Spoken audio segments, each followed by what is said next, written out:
Pagi anak-anak. Pagi. Baik, kita akan berdoa terlebih dahulu. Doa mulai selesai. Sebelum belajar, Bu Ririn mau presensi anak-anak masuk semua ya. Ya. Sebelumnya diingat apa yang kita pelajari hari kemarin? Persatuan dalam perbedaan. Betul. Hari ini kita akan melanjutkan hari kemarin dalam pelajaran IPA, IPS, dan matematika. Pertama kita akan belajar IPA dulu. Tujuan pembelajaran kita hari ini pada tema 2 ini adalah menganalisa cara makhluk hidup menyesuaikan diri dengan lingkungannya. Menyesuaikan diri itu disebut apa? Adaptasi. Adaptasi. Lalu mengapa makhluk hidup itu beradaptasi? Untuk bertahan hidup dan Untuk melindungi bertahan dari hidup. pemangsa. Untuk memperoleh makanan. Untuk memperoleh makanan. Betul. Mari mengamati beberapa makhluk hidup yang ada di lingkungan sekolah kita. Bu, ini daun teratai, lebar dan tipis. Ya, mengapa kok daunnya lebar dan tipis? Untuk mempercepat penguapan, Bu. Baik, pengamatan tadi ditulis ya. Baik, anak-anak tadi sudah melakukan pengamatan di lingkungan sekitar kita. Sudah. Yuk, sekarang silahkan presentasikan hasilnya. Jenis makhluk hidup binatang. Nama makhluk hidup bunglon. Cara beradaptasi dengan merubah warna pada kulitnya untuk menyesuaikan dengan lingkungan agar tidak terlihat oleh musuh. Tumbuhan teratai tinggal di air menggunakan daunnya yang lebar dan tipis untuk mempercepat penguapan air. Tumbuhan kaktus cara beradaptasinya memiliki batang yang digunakan untuk menyimpan air. Daunnya berbentuk duri supaya mengurangi penguapan air. Pintar. Tumbuhan mawar memiliki duri untuk melindungi diri dari serangan predator. Kemarin Bu Ririn juga kasih tugas ya, anak-anak mengamati di lingkungan rumah masing-masing. Ya. Ya, apa yang kalian dapat? Cicak memutuskan ekornya untuk melindungi dirinya dari serangan musuh. Baik. Kura-kura Gimana cara beradaptasi? masuk ke dalam cangkangnya agar terhindar dari predator atau musuh. Baik, jadi dari hasil pengamatan itu hasilnya anak-anak itu mampu melakukan analisa cara makhluk hidup menyesuaikan diri dengan lingkungannya. Ini sudah paham? Sudah. Sudah. Ada yang mau ditanyakan? Tidak. Kita lanjut pelajaran IPS pada tema 2 ini. Tujuan pembelajarannya adalah anak-anak mampu memahami makna proklamasi kemerdekaan. Yang kedua, mampu mengupayakan dalam mempertahankan kemerdekaan, juga mengembangkan kehidupan kebangsaan. Tadi di tujuan pembelajaran itu kita mendengar kata makna proklamasi. Ibu mau bertanya, bangsa Indonesia itu sebenarnya bangsa yang kaya atau yang miskin anak-anak? Kaya, beraneka ragam ya?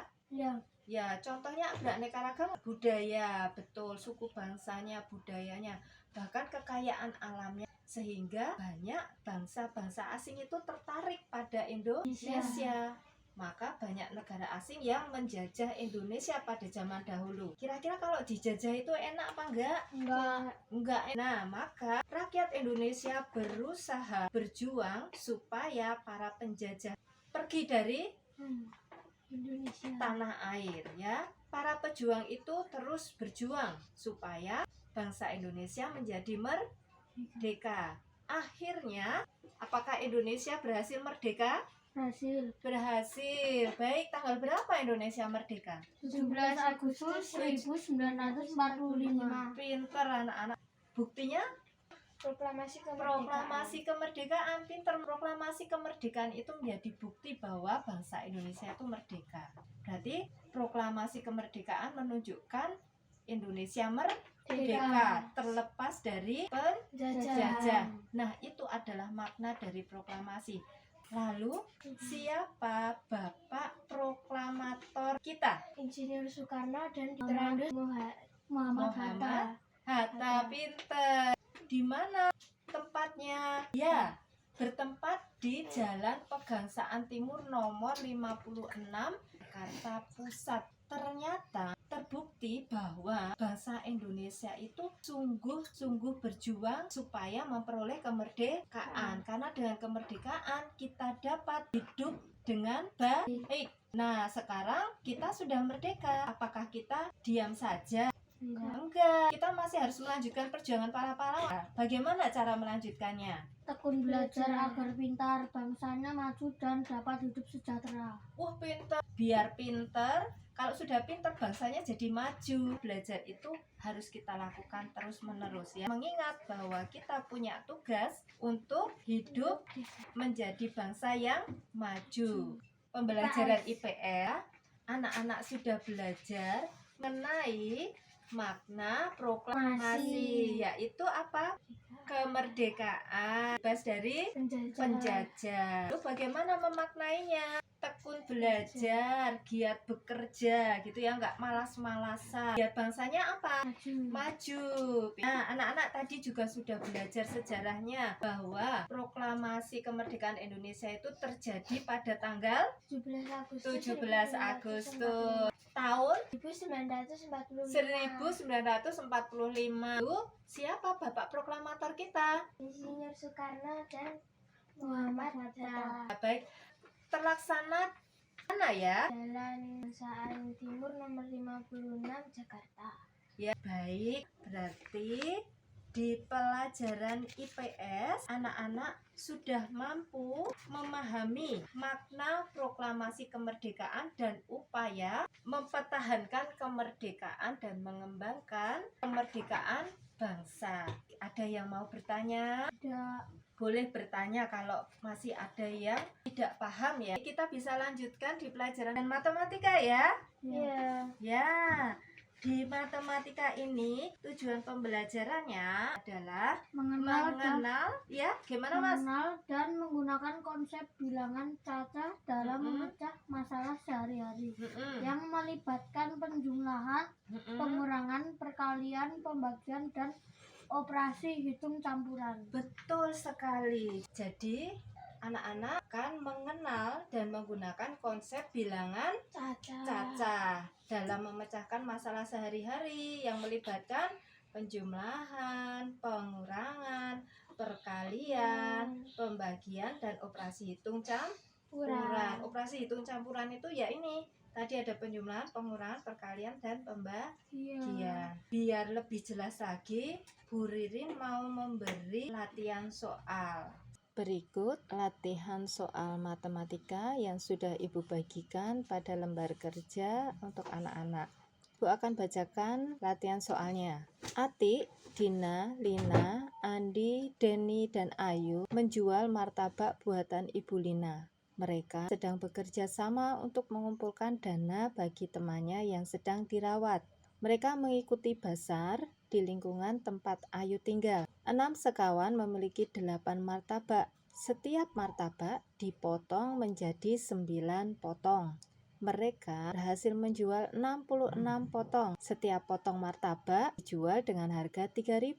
Pertanyaannya, A. Berapa potong jumlah martabak yang dimiliki ke-6 anak di atas? B. Berapa uang yang terkumpul dari hasil penjualan? C. Berapa martabak yang masih tersisa setelah terjual? D. Jika sisa martabak yang terjual dibagikan pada ke-6 anak di atas untuk dimakan, maka masing-masing anak akan mendapatkan bagian berapa? Anak-anak sudah selesai mengerjakan? Sudah. Kita akan bahas bersama. Bu, berikut jawaban saya. A. Jumlah martabak dari ke-6 anak adalah 8 kali 9 sama dengan 72. Jadi ada 72 potong martabak. B. Uang yang terkumpul 66 kali Rp3.000 sama dengan 198.000. Jadi uang yang terkumpul 100.098. Martabak 72 dikurang 66 sama dengan 6. Jadi martabak adalah 6 potong. Masing-masing anak bisa makan dari sisa martabak sebanyak 6 bagi 6 sama dengan 1. Jadi masing-masing anak dapat makan 1 potong martabak. Bagus itu jawabannya. Pintar sekali. Baik anak-anak. anak-anak, kita akan bahas bersama latihan soal matematika tadi ya. Untuk soal A, ditanyakan berapa jumlah martabak dari keenam anak. Bagaimana cara memperolehnya? Dengan cara mengalihkan 8 kali 9. 8 adalah jumlah martabak, sedangkan 9 adalah potongan dari setiap satu martabak itu potong menjadi 9. Maka 8 kali 9 adalah 72. Jadi ada 72 potong martabak. Paham? Untuk soal B, soalnya adalah berapa uang yang terkumpul. Uang yang terkumpul didapat dari jumlah martabak yang terjual dikalikan harga persatuannya. Berapa? Ada 66 potong martabak yang terjual dikalikan dengan 3.000 harga satuannya. Maka diperoleh hasil 198.000. Maka jumlah uang yang terkumpul adalah 198.000.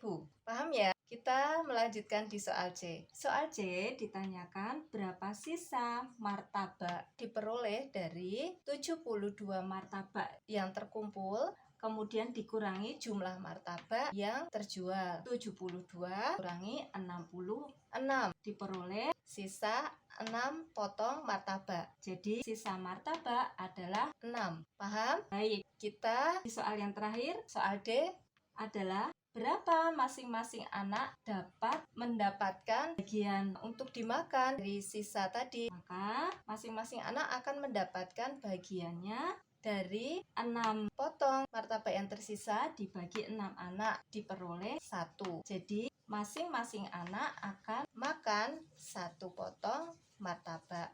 Begitu pembahasan latihan soal matematika tadi ya. Ya, Radit tadi sudah menjawab latihan soal matematika ya dengan baik. Jawabannya benar semua. Semoga anak-anak yang lain juga bisa memahami latihan soal yang Ibu berikan tadi. Nah, nanti jika ada yang masih merasa belum jelas, bisa tanyakan kembali kepada Ibu. Baik, anak-anak hebat. Hari ini anak-anak sudah belajar dengan baik. Mari kita simpulkan bersama apa yang sudah kita pelajari hari ini. Pada pembelajaran IPA, anak-anak sudah mampu menganalisa cara makhluk hidup menyesuaikan diri dengan lingkungannya, atau yang disebut dengan apa? Beradaptasi. Adaptasi, betul.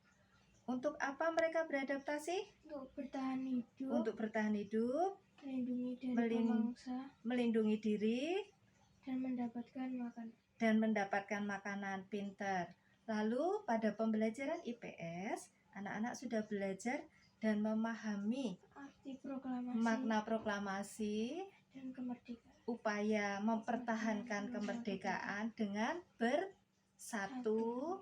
Lalu kemudian yang ketiga adalah mengembangkan usaha untuk kemerdekaan dengan cara tekun belajar untuk memajukan bangsa. Baik, lalu pada pembelajaran matematika, anak-anak juga sudah belajar dengan sangat baik. Anak-anak sudah mampu memahami konsep bilangan cacah, betul, dalam memecahkan masalah sehari-hari yang melibatkan apa? Penjumlahan, pengurangan, perkalian, pembagian, dan operasi hitung campuran. Jadi anak-anak sudah tadi belajar bagaimana menjumlahkan, mengalihkan, membagi, mengurangi, ataupun dengan operasi hitung campuran. Baik, anak-anak semua, hari ini kalian sudah belajar dengan sangat baik. Maka sebelum kita menutup pelajaran hari ini, kita akan berdoa supaya anak-anak semakin pandai, semakin tekun belajar sehingga mencerdaskan bangsa, memajukan bangsa. Baik, mari kita berdoa. Berdoa mulai. Berdoa selesai.